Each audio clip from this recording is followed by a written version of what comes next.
Dans les combats entre le Hamas et l'armée israélienne.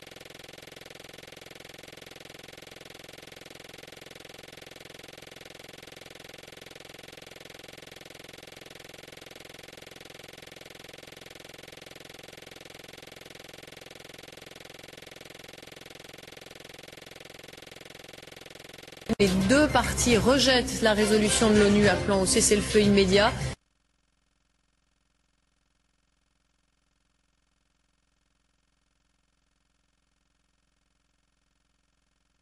Grand titre de l'actualité de ce vendredi, Israël et le Hamas qui ignorent la résolution de l'ONU appelant à un cessez-le-feu immédiat.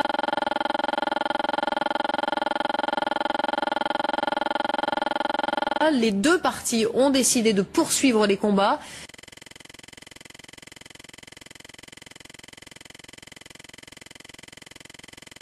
Même la trêve quotidienne de 3 heures observée depuis 2 jours a volé en éclats. L'aide humanitaire n'a pas été acheminée aujourd'hui. Dorothée Oliéric et Talal Abouramé sont nos envoyés spéciaux sur place. La guerre continue et rien ni personne ne semble pouvoir l'arrêter.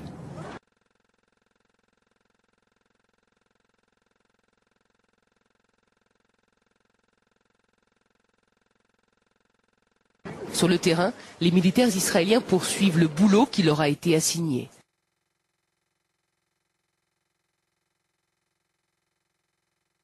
Officiellement changer la réalité sécuritaire, en clair, mettre à genoux le Hamas, mettre à genoux le Hamas, mettre à genoux le Hamas, en neutralisant au maximum leur arsenal et les miliciens islamistes.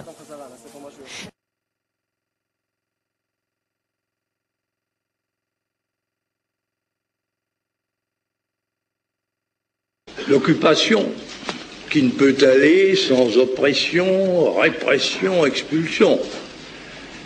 Et il s'y manifeste contre lui la résistance, qu'à son tour, il qualifie de terrorisme. Arsenal et les miliciens islamistes.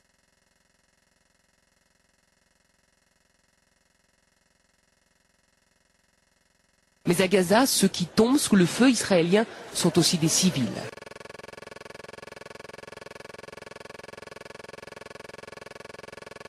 Selon l'ONU, le 4 janvier dernier, une centaine de civils palestiniens auraient été rassemblés par les forces israéliennes pour les éloigner des combats.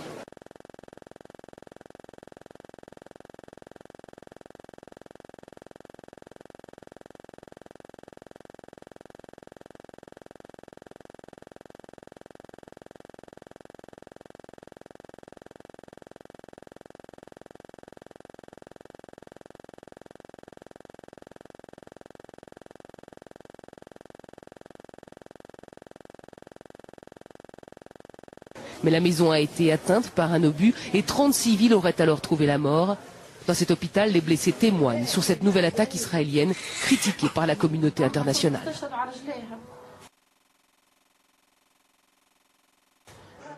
Ils ont commis un massacre, c'était ma propre maison. Tout le clan Samouni était là, la famille et les proches. Ceux qui n'ont pas été tués ont été blessés. Mais dites-moi quels crimes ont commis ces enfants? Côté israélien, une enquête a été ouverte pour répondre à ces nouvelles accusations.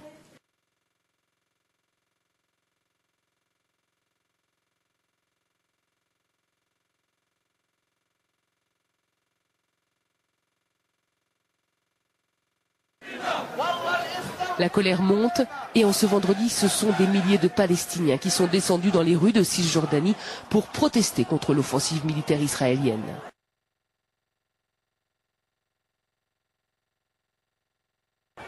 À Ramallah, ceux qui ont crié des slogans pro-Hamas ont vite été arrêtés par la police palestinienne.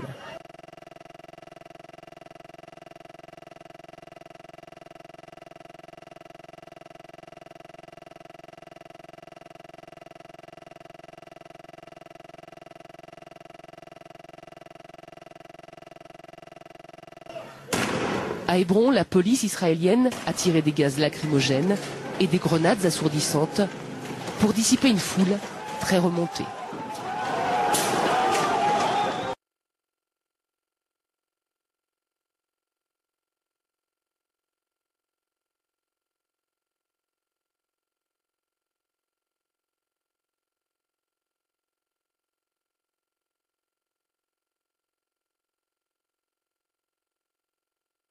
Dans le même temps, dans le sud d'Israël, plus d'une trentaine de roquettes ont été tirées par le Hamas.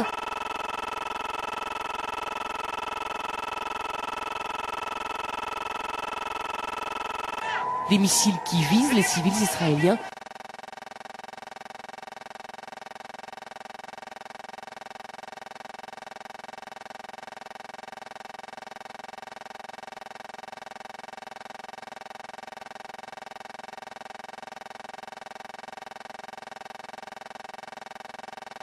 Et affolent une population qui soutient toujours massivement la guerre.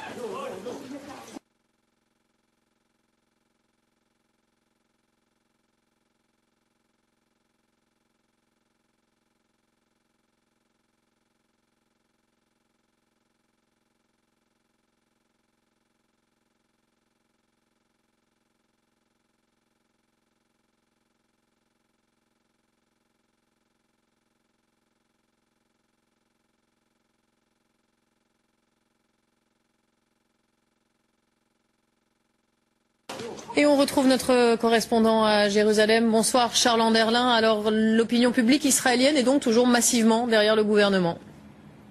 Oui, tout à fait. Selon le dernier sondage, 91,4% des Israéliens soutiennent l'offensive contre le Hamas.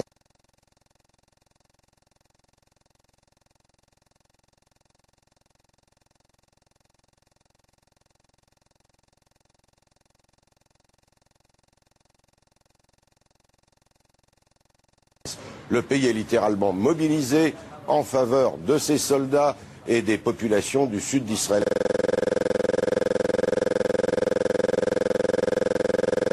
Mais cela pourrait changer assez rapidement. Si l'armée s'enlise dans Gaza, subit des pertes importantes, le gouvernement n'a pas encore décidé s'il passe à la phase suivante, la reconquête des grandes villes palestiniennes. Ce matin, le cabinet de sécurité s'est contenté, vous l'avez dit, de rejeter la résolution du Conseil de sécurité des Nations Unies, comme d'ailleurs l'a fait le Hamas.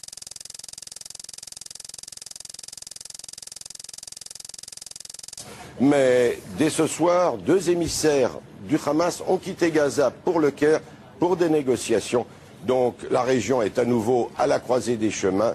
Un cessez-le-feu, un accord peut-être dans les prochaines 24-48 heures ou un élargissement des opérations militaires.